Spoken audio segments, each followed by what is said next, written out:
আমি আমাদের চোখের পানি তাদের কোনো প্রয়োজন নাই, আমাদের মায়া কান্নার গাজাবাসীর কোনো প্রয়োজন নাই।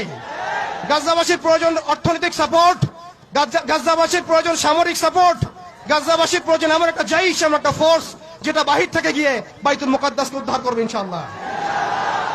আর আপনারা ভবিষ্যৎবাণী শুনে রাখবেন, ইনশাআল্লাহ আযজা ওয়া জাল আল্লাহ রাব্বুল আলামিনের এই বান্দাদের মধ্যেই এমন একটা জাইশ, এমন একটা দল আল্লাহ পাক সৃষ্টি করে দিবেন ইনশাআল্লাহ, যেই দল, যেই জাইশকে পৃথিবীর কোন সেনাবাহিনী থামাতে পারবে না ইনশাআল্লাহ।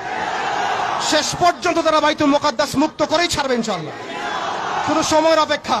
তারা আমাদেরকে অপশন দিয়েছে, হয় আমাদের দাস হও না হলে মরো। শেষ কথা, তারা আমাদেরকে অপশন দিয়ে দিয়েছে, হয় আমরা তাদের দাসত্ব করব না হলে মরবো। আমরাও বলে দিচ্ছি, আমরা দাসত্ব করব না, আমরা হয় শহীদ হব অথবা স্বাধীনতা ছিনিয়ে নিয়ে আসবো ইনশাআল্লাহ। হয় আমরা শহীদ হব না হলে স্বাধীনতা ছিনিয়ে নিয়ে আসবো ইনশাআল্লাহ। আল্লাহ পাক আমাদের বাংলার তাওহীদের জনতাকে কবুল করেন, আমিন।